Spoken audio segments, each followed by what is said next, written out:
पर वेद पुराना, नाना वापी कूप तड़ागा, सुमन वाटिका सुंदर बागा, विप्र भवन सुर भवन सुहाए, सब तीर्थन विचित्र बनाए।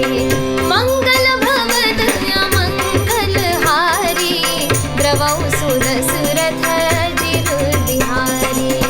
जहाँ लगी कहे पुराण श्रुति, एक एक सब जाग, बार सहस्र सहस्र नृपत, किए सहित अनुराग। मंगल भवन अमंगल हारी, द्रवौ सुदशरथ जिरु बिहारी। हृदय न कछु फल अनुसंधाना, भूप विवेकी परम सुजाना। करई जे धर्म करम मन बानी, वासुदेव अर्पित नृप ज्ञानी। चढ़ी बरबाजी बार एक राजा, मृगया घर सब साजी समाजा। विंध्याचल गभीर बन गयऊ, मृग पुनीत बहु मारत भयऊ। फिरत विपिन नृप दीख बराहु, जुन बन दूरे शशि ग्रसिराहु। बड़ बिधु नहीं समास मुख माही, मनहु क्रोध बस उगिलत नाही। कोल कराल दसन छवि गाई, तनु विशाल पीवर अधिकाई।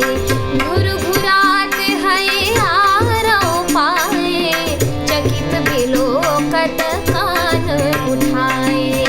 मंगल भवन अमंगल हारी, द्रवौ सुदशरथ जिरु बिहारी। नीलमहीधर शिखर समान, देखि विशाल बराहु। चपरि चले उभय सुटुकी नृप, हाँकी न होई निबाहु।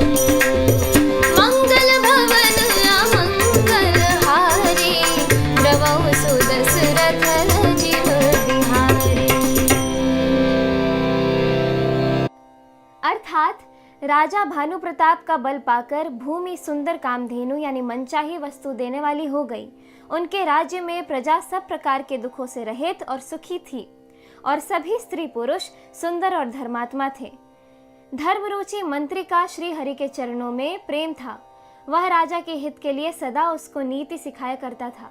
राजा गुरु, देवता, संत, पितर और ब्राह्मण इन सब की सदा सेवा करता रहता था।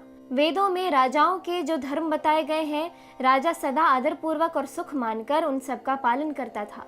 प्रतिदिन अनेक प्रकार के दान देता था और उत्तम शास्त्र, वेद और पुराण सुनता था। उसने बहुत सी बावलियां, कुएं, तालाब, फुलवाड़ियां, सुंदर बगीचे, ब्राह्मणों के लिए घर और देवताओं के सुंदर विचित्र मंदिर सब तीर्थों में बनवाए। वेद और पुराणों में जितने प्रकार के यज्ञ कहे गए हैं, राजा ने एक एक करके उन सब यज्ञों को प्रेम सहित हजार हजार बार किया।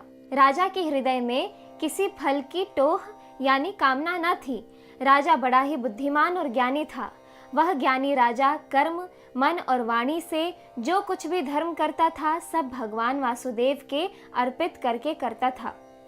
एक बार वह राजा एक अच्छे घोड़े पर सवार होकर शिकार का सब सामान सजाकर विंध्याचल के घने जंगल में गया और वहां उसने बहुत से उत्तम उत्तम हिरण मारे।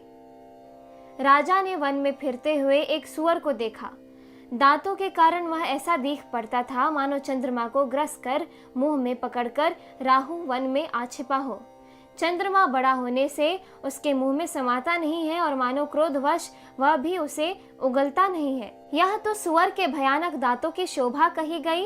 इधर उसका शरीर भी बहुत विशाल और मोटा था। घोड़े की आहट पाकर वह घुरघुराता हुआ कान उठाए चौकन्ना होकर देख रहा था। नील पर्वत के शिखर के समान विशाल शरीर वाले उस सुअर को देखकर राजा घोड़े को चाबुक लगाकर तेजी से चला और उसने सुअर को ललकारा कि अब तेरा बचाव नहीं हो सकता। इस एपिसोड में इतना ही। आगे की कथा सुनने के लिए कृपया मेरे YouTube चैनल को ज़रूर सब्सक्राइब कर लें। धन्यवाद।